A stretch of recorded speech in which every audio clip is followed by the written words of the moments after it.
Good morning mga ka-jazzy. Ang ating mukha. Ayan na siya. For today's ating ampalaya, nakabingwit ako ng ampalaya sa palengke. So, hiwain ko lang siya. Nagluto tayo ng ampalaya na may oyster sauce. Natikman ko kasi yung luto ni Jaja, ng aking friend.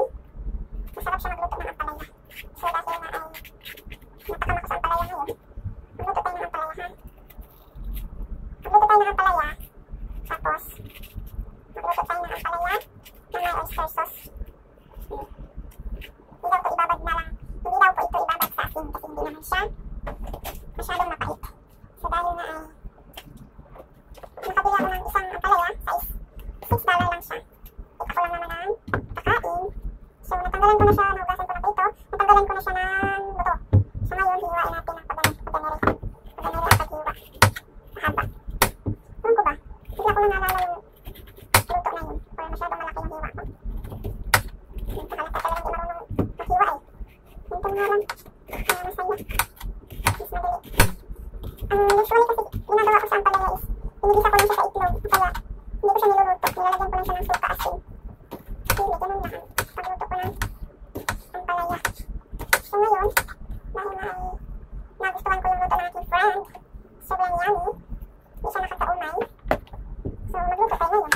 Para naman, ilang buwan na ba akong pinakakain ng ampalaya? Isang buwan na pala. So, dahil na hindi na kami nakaluto ng ampalaya dito sa bahay. Dahil ang aking mga amo ay sila ang may desisyon kung anong klaseng luto anong klaseng ulam ang lulutuin. Kung ako lang ang mag-desisyon is kainin ko sila ng araw-araw ng may sabaw. So, gusto nila yung laging piniprito. So, yun. Ito na po ang ating ampalaya. Ampalaya na gigisahin natin sa oyster sauce. Yan na, may ampalaya na tayo. Naiwa na natin yan. So, gigisahin natin yan mamaya sa gisahin natin sa sibuyas at bawang. Kaso, wala tayong sibuyas. So, ang gawin ko is, instead na sibuyas, luya na lang ang ilagay ko at bawang. Kasi ang sabi ng aking aking friend is, ano daw, luya at sibuyas. Ay, may sibuyas ako! Ito, sibuyas, buti na lang. Tapos may bawang ako konti. Ang bawang, mabulit naman para sa bawang. Yan, buti na lang may sibuyas tayo. Isa pirasyo sibuyas dito sa ating, pinagayan. Pero malapit na siyang masira. Pero pwede pa to yung tanggalin natin yung yung hindi na pwedeng balat. Ano na to? Isang buwan na yata itong sibuyas natin. Hindi naman lang nagalaw-galaw. Dahil na ay hindi naman tayo masyadong nagluluto ng may sibuyas. Niluluto lagi may bawang. Tsaka, ano lang naman kasi. Medyo sira na yung, yung balat niya. Pero yung loob nito is pwede pa. Pwede pa natin, pwede pa natin pagtsagaan. Hindi naman siya sira. Ano yun lang, tanggalin lang yan. Yung ano lang yan, balat sa ibabaw ang yung balat sa ibabaw ang sira. So, subukan natin makuha ba natin yung luto ng amiga natin. Nalinis ko kasi yung luto niya. Sabi ko, magluto nga tayo ng palaya. Sobrang silip ako makalinis. Ilagay natin, inisin natin, bali natin.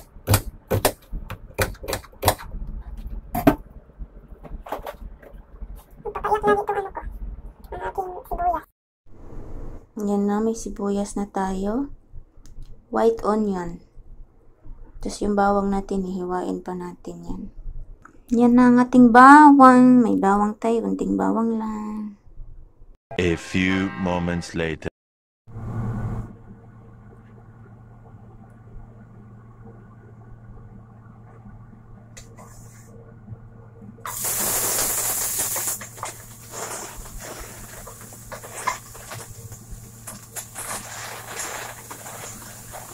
So, ayan, nagsimula na tayong mag-gisa ng bawang at sibuyas natin.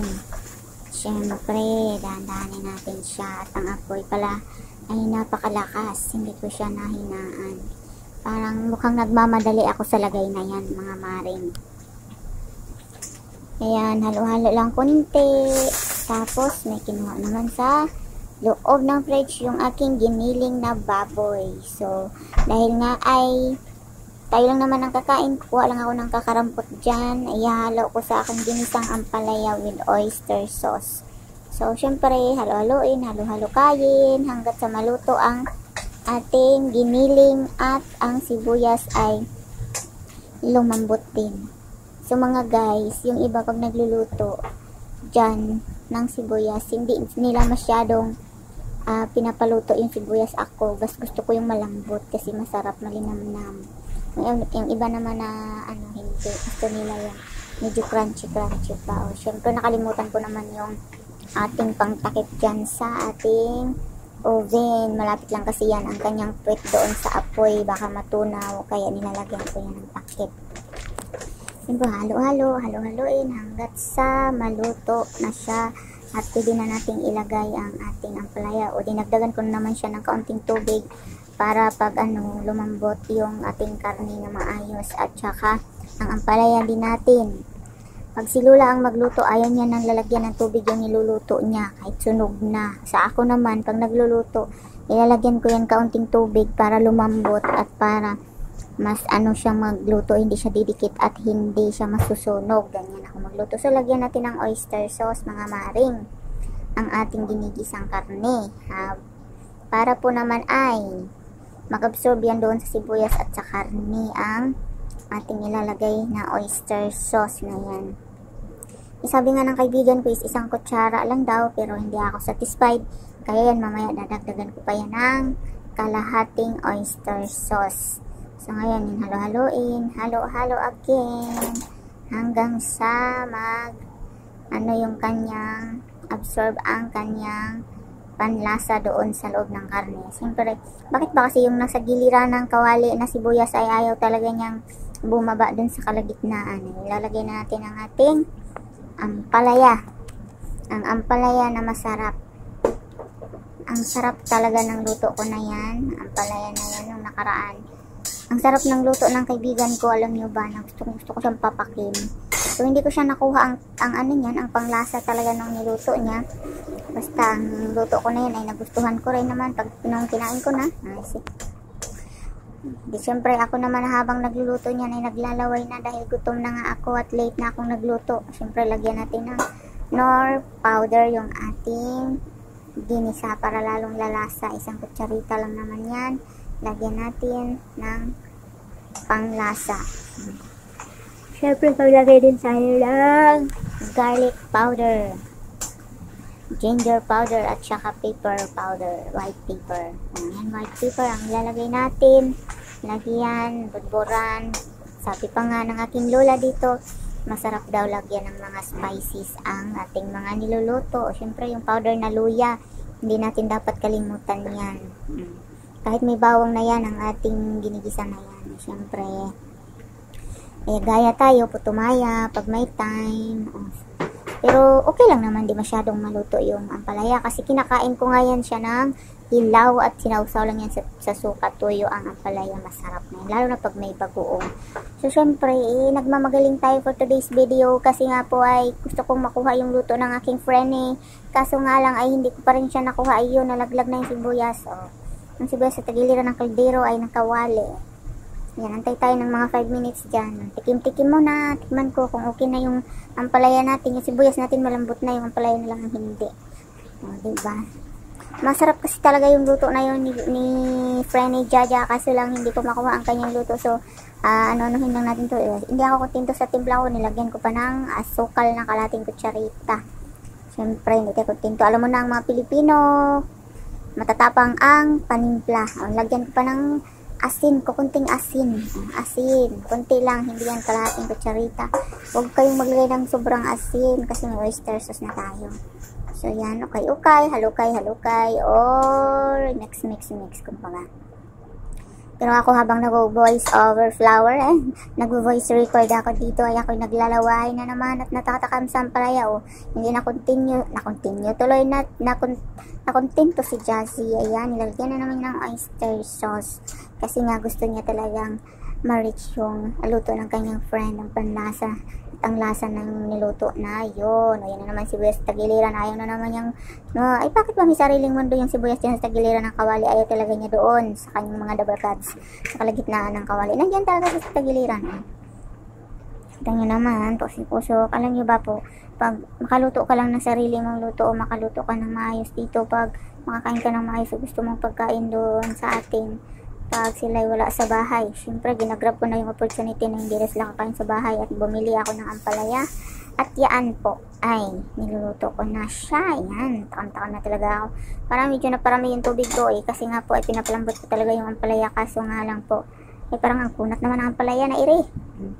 Ayan na tayo mga my friend, mga jazzy, mga ka-jazzy. Ayan, halo kay tagal ko magluto ng ampalaya. Tagal talaga, nagugutom na ako habang nag-voice over flower dito.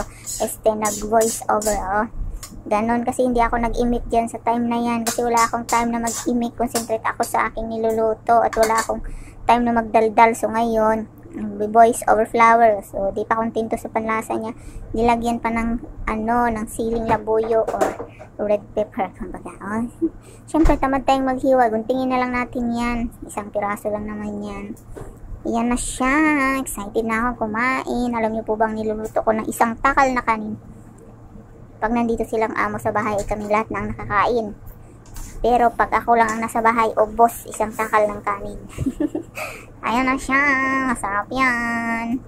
Hindi ko man nakuha ang perfect na luto ni Madam Jaja, pero masarap pa rin ang luto ko. Sabi nga nila, kailangan mo lang mahalin ang iyong sariling atin, kumbaga. Sige, ayan na. Hindi ko na pinakita dyan, hindi ko na ipapakita sa inyo kung paano ko kumain o kung paano ko nilamutak ang aking nilulutong ampalaya. Basta ibalita ko lang sa inyo na masarap talaga yung niluluto ko na yan. At siguradong hindi nyo tatantanan pag yan ang niluto nyo, nilagyan nyo ng oyster sauce. Ang sarap talaga niyang papakinala, medyo maanghang-anghang ang palaya, maanghang-anghang na mapait-pait. Ayun, kasing pait ng yung nakaraan. Charis! Siyempre, yan, antay-antay tayo kunti para medyo mag-absorb naman yung anghang ng ating niluluto na ampalaya. Kasing ampalaya ng kapitbahay namin. Ayan, okay na siya. Pinatay ko na yung apoy, pero kumukulo pa rin ang kaunting sabaw dyan. Ayan na siya. Sige, kain na tayo. Lagyan natin sa plato yan para makakain na si Jazzy. Ayan, ang sarap.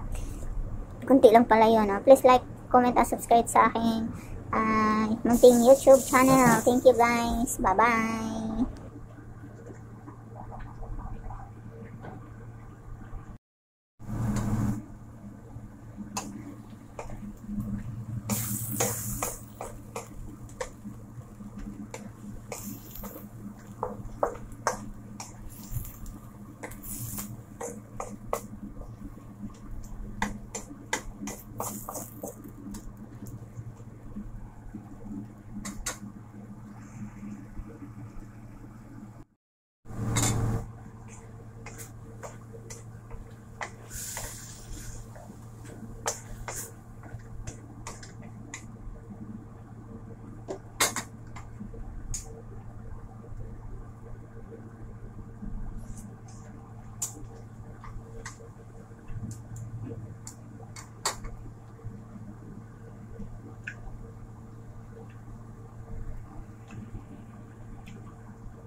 Luto na ang ating ampalaya.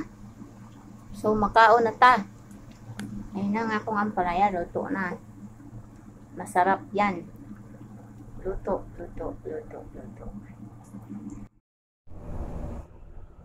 Ayan na ang ating ampalaya. Kain na tayo.